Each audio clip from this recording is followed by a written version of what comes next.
Good morning, Philippines! Hello, world! Araw ng linggo. Kaya, tara, simba tayo! Thank you for watching. Once again, this is Love Lines. Have a good day and God bless. See you soon! Welcome to Love Lines.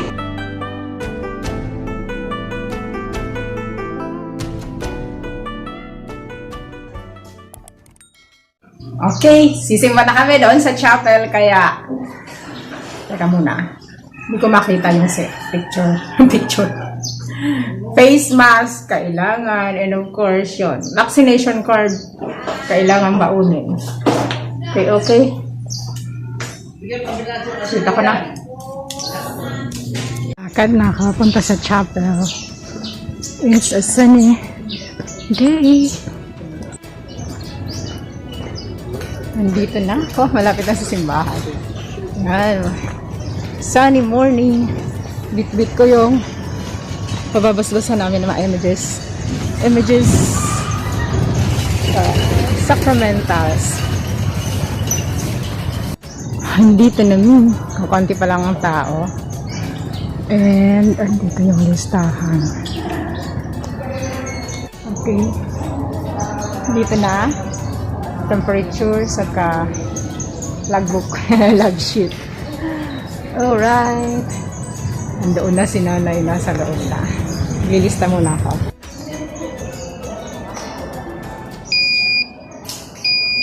$36.4. Okay, ito na. 7 po ang set. Hindi na si nanay. Morning po.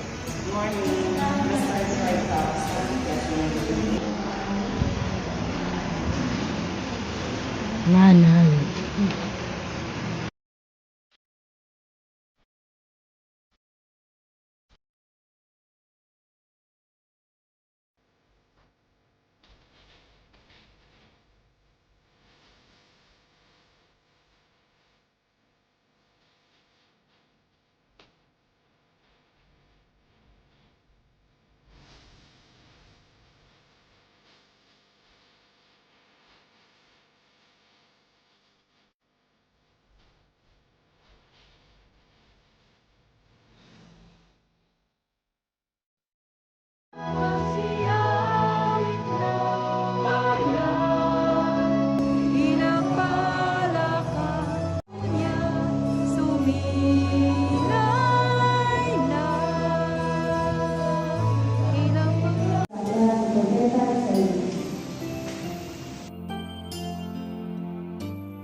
Ang magkakasala at nagkakasala na kung saan hindi tayo karapat-dapat sa biyaya at grasya ng Diyos.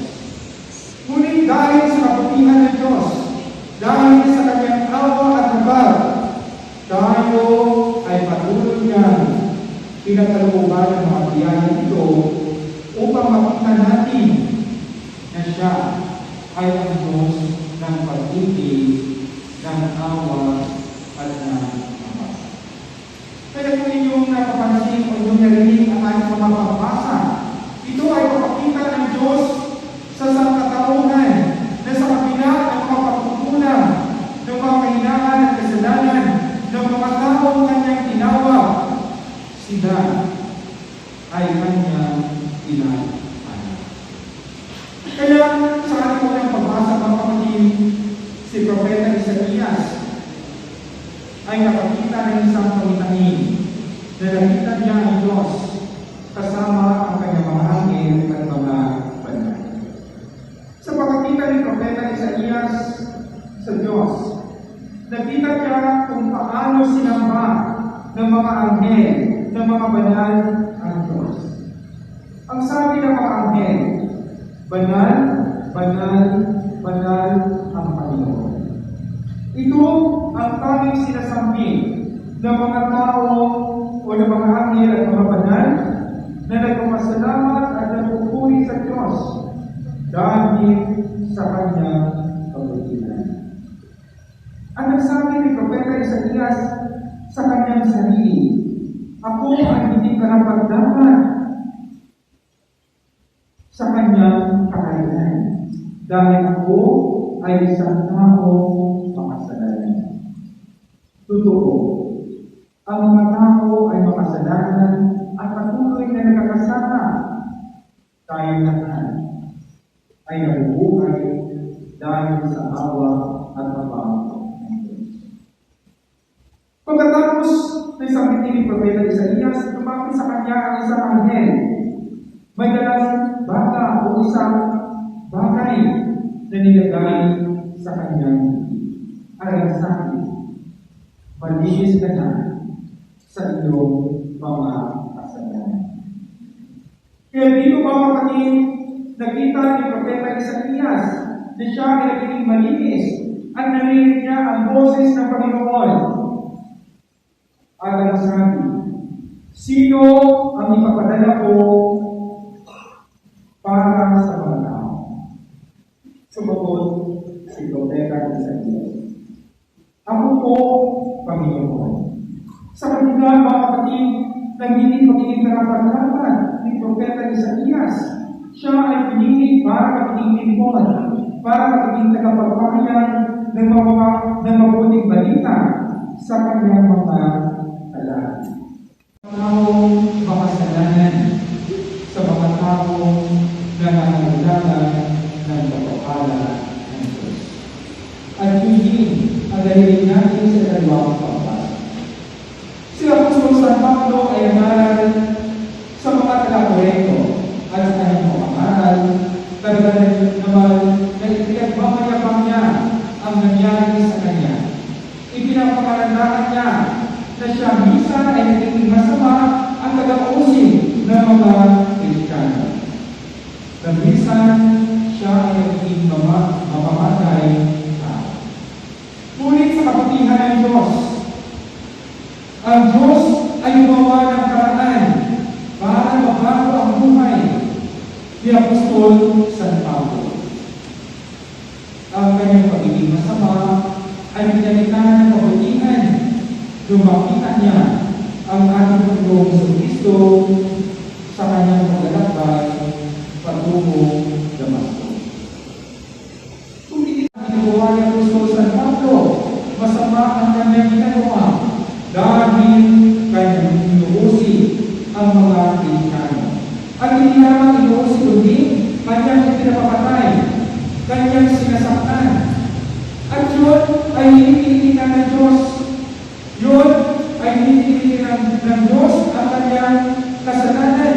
Kundi hinihilikan ng Diyos kung ano ang kabutihan na kanyang pag-ilulunod pag siya ay tinawag ng ating Panginoon. At yun ay pinanigilan ni Apostol San Pablo. Nagawin siya ay tawagin at doon siya ay nangaral. Siya ay naging masigasig. Siya ay naging haligi ng ating simbahan. Kaya nga mga kapatid, napakaganda ko ating balikan ang mga history ng mga santo at santa na minsan sa kanilang buhay sila ay naging mga taong makasalanan. Ngunit ang misteryo ng pagpapala ng grasya ng Diyos ay hindi natin lubusan maintindihan kaya kung saan at dapat pagkakalan. At ito ba katulad ni Simon Pedro mga kapatid sa ating Ebanghelyo? Nung siya ay tinawag ng Diyos, akala niya hindi siya karapat-dapat. Akala niya siya ay isang tao makasalanan. Kaya noong matapos sila, utusan ng ating Panginoon na ihulog ang lambat, nakakuha ng maraming isda. At doon niya natanto na masigit ang pagpapala ng Diyos. Kaya ang sabi niya sa ating Panginoon, lumayo po kayo sa ating Panginoon sapagkat ako'y makasalanan. Ito ang tanging sabi ng isang taong makasalanan na hindi karapat-dapat sa biyaya at grasya ng Diyos. Sa kanyang pag-amin na siya ay makasalanan, siya ay pinagpala ng Diyos, binigyan ng mga biyaya, binigyan ng pagpapala, at higit sa lahat, inawag ng Diyos upang maging kanyang pagtulong sa pamamagitan ng pagpapahayag ng mabuting balita. Kaya anong sabi ng ating Panginoon kay Simon Pedro nung siya ay mag-amin ng kanyang kasalanan? Ang sabi ng ating Panginoon Jesus, huwag kang matakot, Simon. Mula ngayon, mamalagaya ka ng mga tao. At mula ng mga kapatid, si Simon Pedro ay sumunod at pinalitan ang kanyang buhay at inakay ang kanyang sarili sa paglilingkod sa ating Panginoon.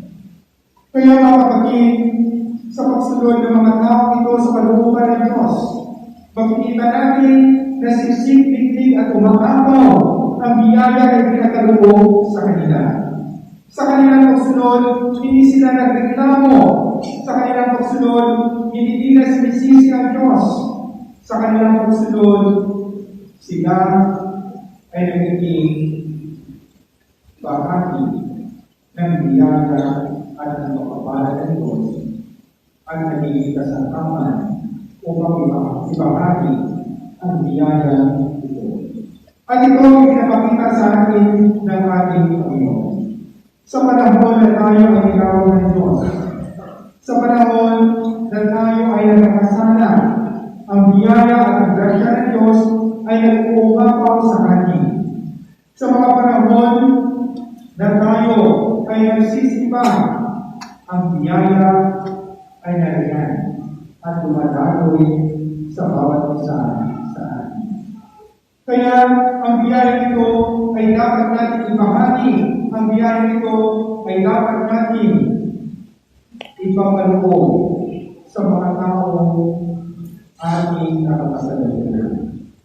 Kaya mga kapatid, tayo lahat ay tinawag ng Diyos upang magiging kasangkapan ng pagpapala ng Diyos. Tayo lahat ay tinawag ng Diyos upang magiging instrumento ng kanyang pagpapala. Na dapat gampanan natin, na dapat gawin natin dito, na dapat ating isabuhay, at dapat ating ipalalanan.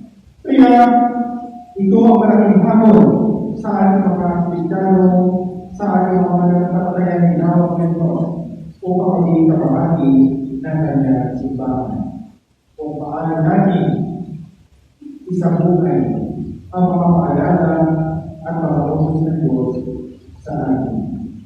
Nawa, tayo ang maging kasangkapan sa kabila ng ating mga kahinaan at ating mga pagkukulang at kasalanan para sa kapakanan at kapulihan ng ating kapwa sa ako. Sumayon.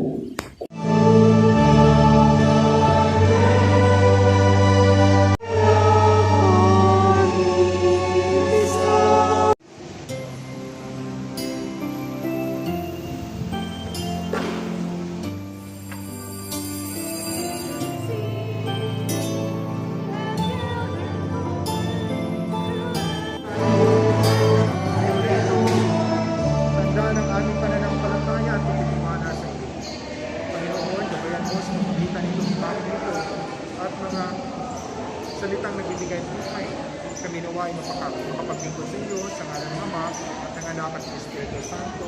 Amen. Ayan, masalangit ka sa pagkiralan mo, mapasaan mo ang alam mo, sa lupa para lang dyan. Ay, pamilikas ko. Try ko sinabi ko.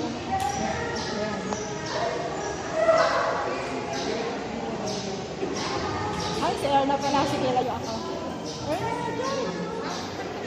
I-screenshot ko na lang.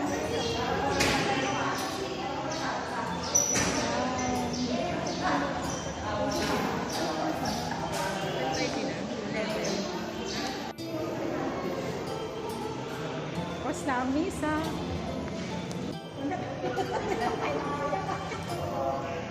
Kaya ka din ano eh. Unboxing po. Wala nang swap test. Alright. Hindi nag-picture tong anak ko. Ayaw sa cellphone ko. Ganda pa naman ng damit to, oh. So, that's all for now. Thank you so much for watching. Once again, this is Love Lines. Have a good day and God bless.